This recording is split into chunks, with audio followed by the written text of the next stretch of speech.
So I'm delighted to introduce Josh Gudgeon. Josh is Managing Director of Get Your Media. I've had the pleasure of knowing and working with Josh for a couple of years now, really. And he, it's fair to say, has smashed it out the park over the last couple of years.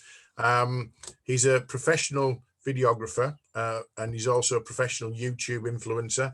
He's a professional, what else would say, podcast host and anything to do with the creative media.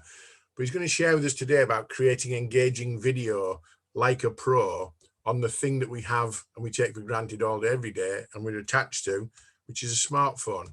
So without further ado, Mr. Gudgeon, where are you on the screen? Morning. Can everyone hear me and see me all right? Yeah, quality. Well, like I said, like Nick said, and thanks for the introduction, Nick. I've not got like a slide deck or anything like that. I've just got some examples that I'm going to screen share as we sort of go along. I want it to be sort of as interactive as possible. So I've mentioned to Nick about if he wants to chime in whilst I'm talking, he's more than welcome to, and then we'll have plenty of time at the end just to have a chat back and forth to sort of bring some ideas to life. But first, and Diane, all your points that you just said initially there were spot on. So hopefully I can sort of build on that a little bit and show you some case studies and examples of what we've done for our clients and their success stories on content. But we'll just talk through quickly about, I'll just do a quick screen share.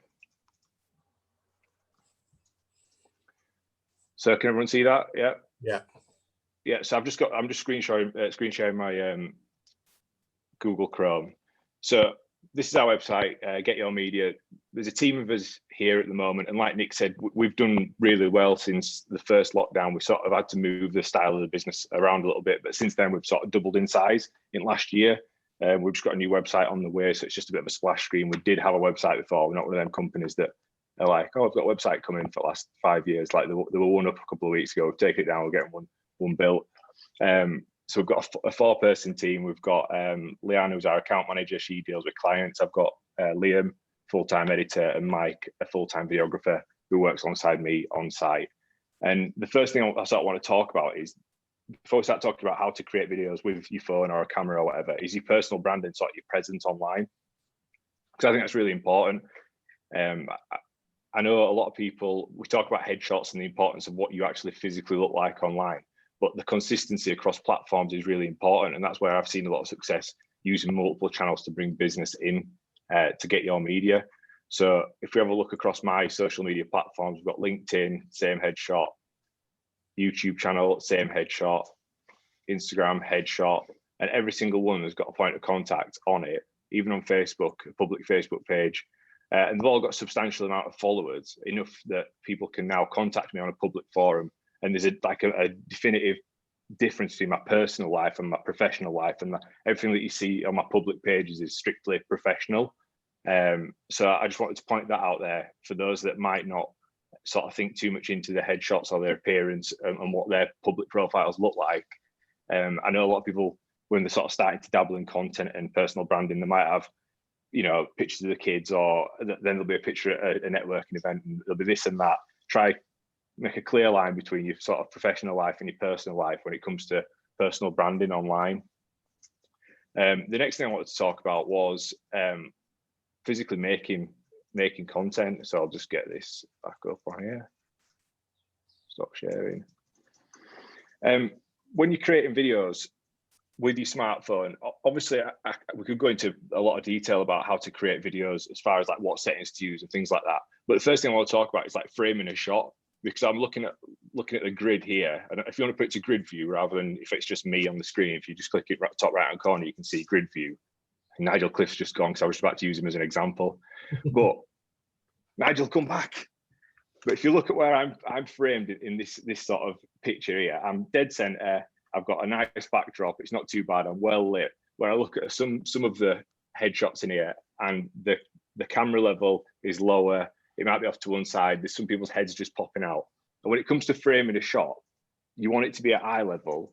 And if you're one of those that might be slightly conscious of the way you look, some of the tricks that we use for creating videos are if you can frame the shot slightly above eye level, it gives a nicer like drop off the chin, so it makes you look a bit thinner.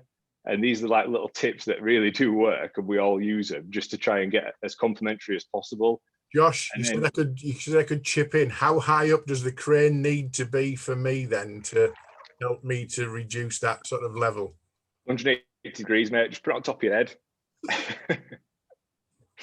But no, seriously, like eye level's where you want to be.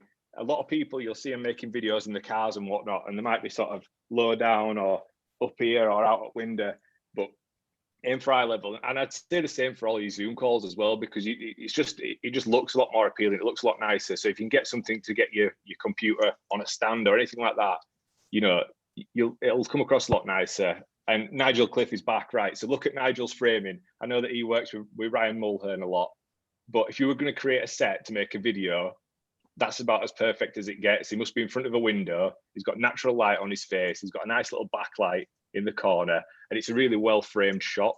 So if you're going to start creating content from your home office or from an office in general, that's the sort of look you want to be going for. Nigel's is like a well framed shot. So that was the first thing that I want to talk about. Next would be lighting. So I'll just screen share again.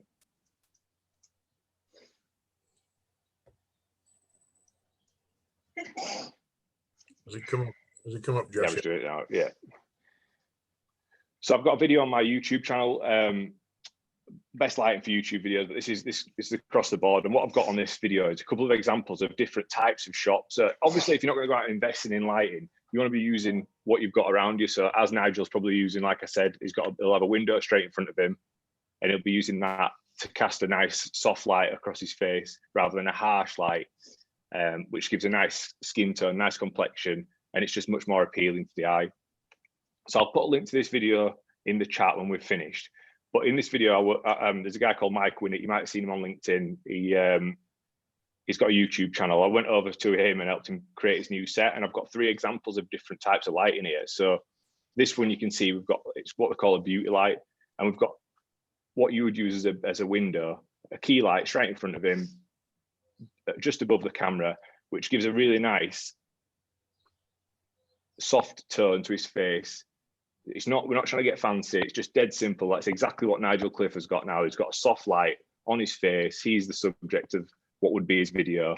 And if you were to use a light, it just casts a nice little key across somebody's eye, and it just looks really appealing. Again, we talk about different types. So this is the 3-point lighting setup. And if you are using a smartphone, you can achieve this look with a smartphone. You don't necessarily have to be with a camera. And this one, again, it's a 3-point lighting setup. So he's got one backlight, one key light, and it gives a nice bright light key light on 45 degrees off from the side there on one side of his face, and it's slightly backlit. And then the end result looks really nice. So I just want to talk quickly about lighting. Finally, we'll go on to sort of sound. With any video, sound's probably the most important thing. And I'm going to put some links in the chat afterwards just so that you can see it, see some different examples of microphones that you should be using. I know there's a few of you guys using headphones, and it's the exact same reason that you're using headphones. If people are making videos in the cars on their iPhone, it's miles away, or if they've got it on a tripod, it's the other side of the room. It sounds awful. People can accept bad video, but they can't accept bad audio. So hands down, invest in a microphone where possible, whether it's a lav mic or a shotgun mic, whatever it is, let's aim for that. So when you're creating videos, you only get a certain amount of time to sort of hook an audience in, and the last thing you want to do is be rambling on. So when you come to building out your sort of narrative for a video, you want to be hooking them in, delivering on what you're going to deliver on, and then ending it as soon as possible, because we're trying to stop them from scrolling, get the click, get the information across, and get out of there as fast as possible. And what we're going to talk about, I want to show you some examples of it. While you're doing that and you're finding examples, Josh, I recorded a little video with Josh pre-lockdown in the studio over at Get Your Media, and it was all about how do you present the impact of your business. So instead of talking about what your business does, talk about why your business, why you should do business with you. And we just called the video "Is Your Baby Ugly?" And I started off with "Is Your Baby Ugly?" as the opening line. And talk about hook people in, people are going, bloody hell, that's a bit random. And then you're into the conversation. But I think a good headline and a good opening sort of belt, if you like, is going to get people at least intrigued enough to stay. Because people got the attention span of a goldfish these days, haven't they, Josh? Totally. And that, like you said, that's all we're trying to do is get the click. You'll have seen it on YouTube now with the amount of headlines that we've seen for coronavirus. Like everything's a headline, just trying to get the click. And they call it clickbait, but you need to deliver on what you're saying. And with your content strategy, like I'm not a salesperson. Like we strictly make videos for our clients to help sort of tell their story over time. And what I found is that sorry, I'm just drawing a blank there.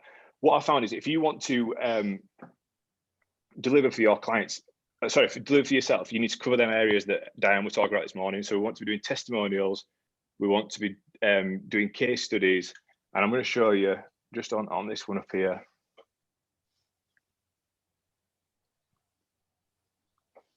One of our clients, Binks Balustrades, who, when Binks approached us, he's a balustrade builder in Brighouse. Sorry, scroll down. He didn't have a website, he didn't have a content strategy, and he didn't have any videos online. And the first thing that we said to him to do was, when you've got a client approaching you for a considered purchase, they say it takes 7 hours to make that decision. So as a content marketer, we were trying to cover as much time as possible when somebody's making a considered purchase through their content. So in that, we made case studies, testimonials for social proof. We made informative tutorials, and we created product reviews. And we did all that through his YouTube channel, as you can see here. And this is what I want to help you guys with, is when you are thinking about your content strategy, this is what I want you to be looking at making. And because I'm not a salesperson, I don't want to be making direct sales videos for my clients. I want to help build trust, build that audience, and deliver on what they say they're going to deliver on. And that's what we've done, is we've created these product reviews, which has meant that James has been able to work with manufacturers to showcase different products. It builds trust with manufacturers, but also builds trust with potential customers. We've then got customer testimonials, so that when potential clients come in, they can see what sort of build outs have they actually done. So it's really nice videos. And then we've got, let's go back. Yeah, and then customer testimonials as well. And then we do a monthly roundup just to say what the business has done. From this, James has managed to sort of scale his business up in the last year about 40% on revenue, and is on track for another year of like massive increases, just because we're not trying to sell to these people, we're using content to generate that social proof. So can I just interject there then, Josh? Obviously, you're filming those professionally using a lot of the equipment, but those headshot testimonials, those headshot sort of case study stuff can be done using a smartphone. What about things like the wobble? What about things like, what should people invest in terms of the peripheral accessories to make the smartphone work? I'm just going to go on to that now. So sorry, mate. No, it's all right. So again, for these clients, I know I'm showing you professional videos, but if you are going to be starting to make them for yourself, this can all be achieved through the accessories like tripods, microphones, everything, like a gimbal, like we said at the beginning. And you're probably thinking, well, they're going to be massively difficult to edit and piece together. So these are just some takeaways of what editing softwares that I recommend as well. So Adobe, if you're on Android or iPhone, Adobe have got a suite called Adobe Rush. It's really basic editing suite, but you can do quite a lot with it. And then we've got, if you're on iPhone or Apple, you've got iMovie. What I'd say is, this is where you can start building out your narrative. So they say, like, when you're in the industry, you can say, oh, we could fix it in post. You've got full control of post-production and pre-production of all your videos. And these examples I've just said to you are the types of content that I would recommend making to build trust, build brand, and build your content sort of over time, which is obviously what Diane mentioned this morning. So those are the two editing suites that I recommend. I've used one of those. I've used the iMovie, and I'll be honest with you, I found it easy, and you'll know, Josh, from working with me, that's the bit that I'm thinking, I haven't got time, I can't be bothered. A lot of people create content and don't do anything with it.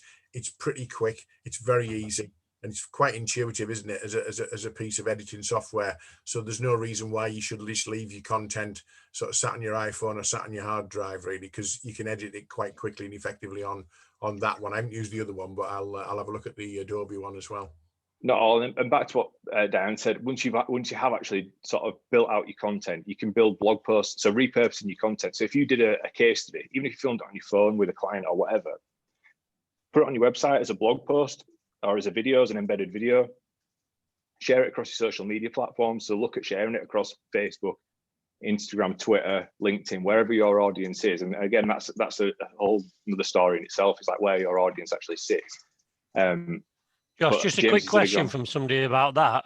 Would you say to put, Alex has asked, would you post a video directly onto those platforms or just put a link to YouTube and try and drag content from there?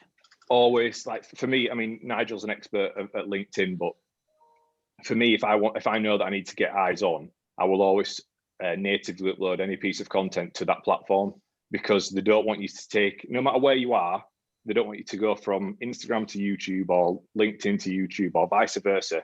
So Google, like for me, Google owns YouTube. It's the second largest search platform available.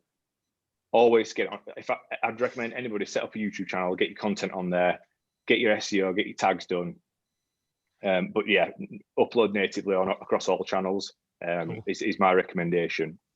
The other thing I'd add to that is 99% of people don't put their audio on. So subtitling, and Josh recommended to me for a video that I'd produced, or some videos I've produced, rev.com. And it basically, you send your video file over, and overnight, 'cause it's in America, they transcribe it and give you subtitle folders, and that means you can upload your subtitles to your YouTube, to your LinkedIn, to your other social media platforms, and it works brilliantly well. It's 95% accurate on first go, and it gets to about 99.9% accurate when it works out your accent and any sort of others. So you were going to mention that as well then, Josh, were you? Sorry. Yeah, like you said, most people don't transcribe the videos. YouTube, again, if you do upload your videos to YouTube natively, it will transcribe them for you. It won't be 100% accurate, but it will transcribe it, and you can take that file from YouTube and upload. So if you don't want to pay for rev.com, you can take the SRT file, which is the subtitle file, and you can upload it to your videos for LinkedIn and things like that. So yeah, definitely look at subtitling your videos. But I mean, the main takeaway from all this is this content works for you when you're asleep.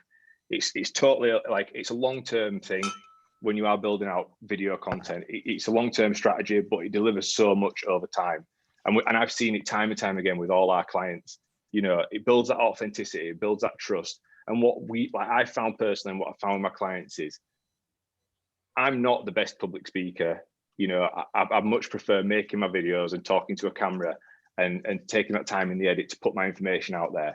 But that means that any potential client that wants to work with us, when they come onto my YouTube channel, they'll watch my videos. First, we've got social proof.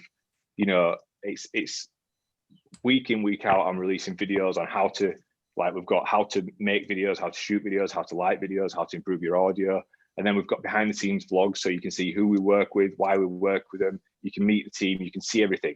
All that's done without me having to make a phone call or do anything.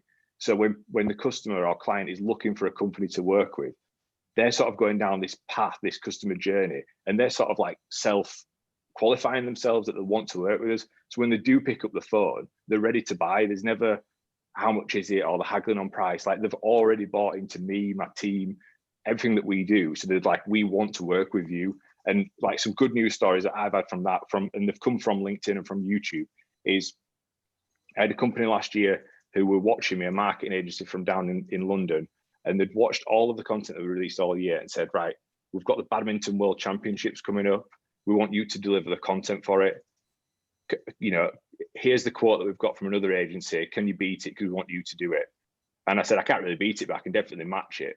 It was one of the biggest contracts we've ever landed. And from that, we made this, which is we made a show called Nevermind the Shuttlecocks, where at the end of every gameplay every night, we made a show where we had 3 presenters. We showed highlights from the show, and it was one of the best performing sort of marketing runs they've ever done. And we got to deliver that as a small team, you know, from an agency in Leeds, and it were absolutely incredible. And if you look at some of the views that they got, they were doing millions of views. They did, like, each show did over 150,000 views. Whilst we were there that week, we tipped the channel over 100,000 subscribers.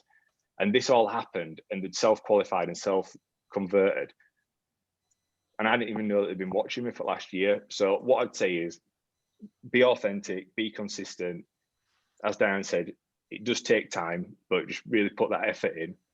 And yeah, it'll deliver time and time again over time. I think I would add that you and I were working together when you did get the Badminton World Championship, British Championships event, and you didn't even know what badminton. Well, you didn't know badminton was a big sport, did you? It was like, I'm going to film some badminton, and it was massive, wasn't it? And you were like, you won't believe it. When we walked in that arena in Birmingham Arena, I was like, we've made a mistake here, because we'd filmed loads of content leading up to it. We'd gone to France, we'd gone to Manchester United because Dan James were a huge fan of badminton, and we thought it was just going to be like in a sports hall, you know, like when you were at school. We turned up at this arena and Sky Sports were there, and I was like, oh my God, what is this? So yeah, it's a big deal apparently if anyone's into badminton. Right, Nick, we've got 2 or 3 questions just real quickly then. Debbie Jackson asks, Josh, Adobe Rush, is it? She does use Premiere Pro, but would you say Rush is easier to use? Yeah, so Rush is like your entry level. If you can use Premiere Pro, then don't sweat it, use Premiere. But Adobe Rush, it's a lot more user friendly. It synchronizes in the cloud, so you could film on your phone and start an edit, and then pick up your tablet and you can continue the edit or go onto your computer. So because it's sort of cloud saved, it means that you can work on it wherever you are across multiple platforms, and it's very user friendly. It's very intuitive. Whereas Adobe Premiere, which is the Pro suite, horrendous. Like, you've got to be a bit of a pro to figure that thing out. Cool. And then another quick question from Sarah Edwards. She doesn't have a YouTube channel at the minute, but has created posting videos on LinkedIn. Should you always upload them to YouTube by default, as well as my Webby, obviously? Yeah, definitely. Any decent piece of content that you know that's worthy of going up on LinkedIn, I would definitely upload to a YouTube channel, because, like I said, it's the second biggest search platform. You can tag it with the SEOs, you can tag the questions, put a nice thumbnail, and people will find you through there. I know it's a worldwide platform, but it helps with that process of people pre-qualifying themselves, that if they want to work with you. So if they can watch a bunch of your content whilst you're asleep or you're doing other things, you know, it's serving a purpose, and it's serving its deal whilst you're not even thinking about it. So definitely, I'd recommend anybody to start a YouTube channel, even if only, like, I showed you some metrics there from like Binks Balustrades and Spartan. Some of the videos have only got like 20, 30 views. It's not a lot, but if it's 20 or 30 of your ideal client, that's all that matters. You know, it's not vanity metrics. Like my channel's got a lot more, because it's a much more widespread audience where people are coming to learn. Whereas if it's somebody that genuinely wants to work with you and they want like a balustrade, for example, that's pretty niche. But if it's 20 or 30 people in Yorkshire that want a balustrade, is winning. Cool. Another quick one from Alex Abbey. Alex provides software-based phone systems. What platform would you recommend to record that, so you can obviously post explainer videos, etc.? Like a screen grab kind of software, I'm guessing. I mean, we just screen record using QuickTime, so we've got all Macs. So there'll be plenty of apps and platforms out there to do that, or even screen recording on your iPad. It depends on where it is, to be honest. Right. One last one from Brian Bennett. What's the ideal length of time for a LinkedIn video? Nigel, I've just seen Nigel pop it in there, 60 to 90 seconds, as quick as possible, to be honest. Like, there's no need to waffle on. People, I don't know, it's like a thing, people want to just waffle on with videos, but you have literally got if you can deliver it in 20 or 30 seconds, do it. And you can see that with rise of TikTok and Instagram Reels and all these new platforms that are out there now. They're like fast. Even YouTube have released YouTube Shorts, where it's got to be 6 seconds or less to even get on the sort of shorts shelf. So there's a rise in that fast-paced content now. Cool. And another quick one, just from Sarah Edwards.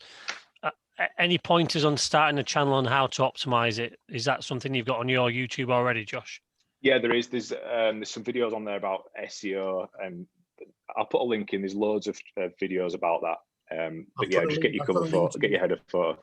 I've put a link to your YouTube channel in your content details as well, Josh. And what I would say is Josh has got videos on there about, you know, how to film and how to do this and how to upload and how to, there's loads on that how-to guides, isn't there, Josh, on your YouTube channel.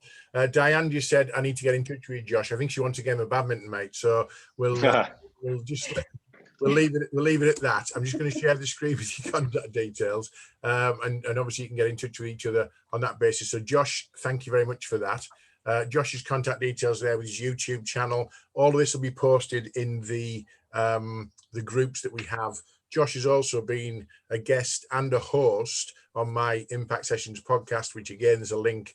We did episode 3 where I interviewed him, and episode 14 where he interviewed me, which was slightly weird. We did that as a LinkedIn Live, I seem to remember, Josh, didn't we, as well? Which was we did it on my LinkedIn, didn't we?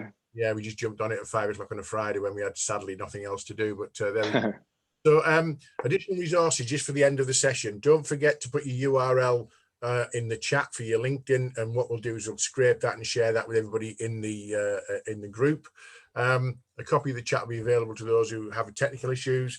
We've got a Yorkshire Sales Sprint group on LinkedIn, which I've invited all of you to. If you're not joined it yet, please do so, because we're going to be posting all the resources through there. We've also got a Yorkshire Sales Sprint channel on YouTube, where the video for this and for the previous sessions that were in February and future sessions are going to be on there, and all the resources for that will be on the YouTube channel. Just search for your Yorkshire Sales Sprint or search Eventbrite for the next one. So the next one is Monday the 12th of April, which is not the first Monday of the month because that's Easter Monday. And we've got 2 fantastic speakers next month as well. We've got Joanne Clayton from Data Bubble, and she's going to talk about how you can use your data to drive your sales. Data is potentially quite boring, but actually Joanne will tell you about how it should be integral to your sales performance. And we've also got Nigel, who's been on here today, who's a LinkedIn leadership instructor, with some top tips to support your sales potential. Tickets are already on sale for that. They go on sale this morning. There's a link there if you want to book early. But other than that, we shall see you again. There we go.